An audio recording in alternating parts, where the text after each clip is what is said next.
ஓம் ஸ்ரீ குருப்யோ நமஹ.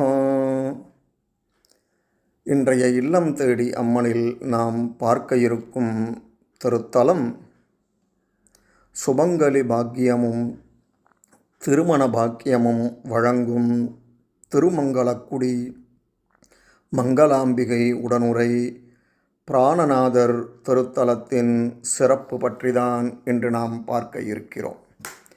முதலாம் குலோத்துங்க சோழனின் அமைச்சர் அலைவாணர்.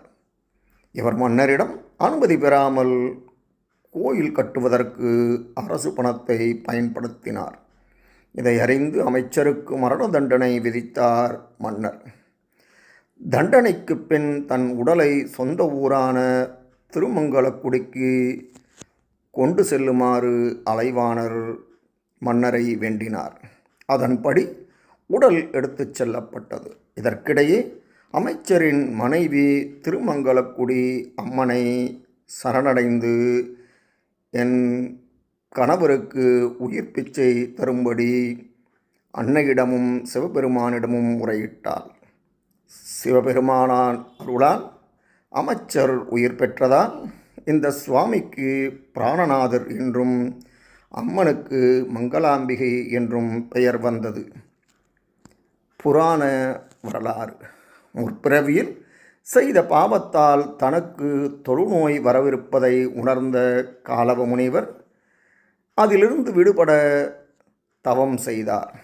அதன் பயனாக காட்சியளித்த நவக்கிரகங்கள் இது விதிப்பயன் என்பதால் எங்களால் இதனை மாற்ற முடியாது என்றனர். கோபம் கொண்ட முனிவர் உங்களுக்கு தொழுநோய் இப்போதே வரட்டும் என சாபம் கொடுத்தார். நோயால் அவதிப்பட்ட நவக்கிரகங்கள் இங்கு சிவலிங்கத்தை பிரதிஷ்டை செய்து குணமடைந்தனர். காளி, பூமிதேவி, ஆகாசவாணி, மங்களாம்பிகை, பிரம்மா, விஷ்ணு, அகஸ்தியர் இங்கு வந்து சிவனை வழிபட்டுள்ளனர். மூலவர் சிவலிங்கத்தின் மேல் பாகமான பானம் கீழ்பாகமான ஆவுடையாரை விட உயரமாக இருக்கும். தொடர்ந்து 11 ஞாயிறு அன்று எருக்க இலையில் தயிர் சாத நைவேத்தியம் செய்ய கிரகதோஷம் விலகும்.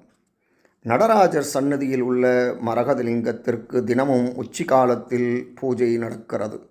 மங்கள விநாயகர், மங்களாம்பிகை, மங்கள தீர்த்தம், மங்கள விமானம், திருமங்கலக்குடி என அனைத்தும் மங்களகரமாக உள்ளது. எனவே இத்தலத்தை பஞ்சமங்கல க்ஷேத்திரம் என்கிறார்கள். மங்களாம்பிகை தெற்கு நோக்கி அருள் பாலிக்கிறாள்.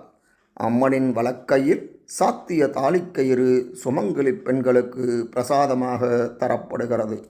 இதை அணிவோருக்கு சுமங்கலி பாக்கியம் கிடைக்கும்.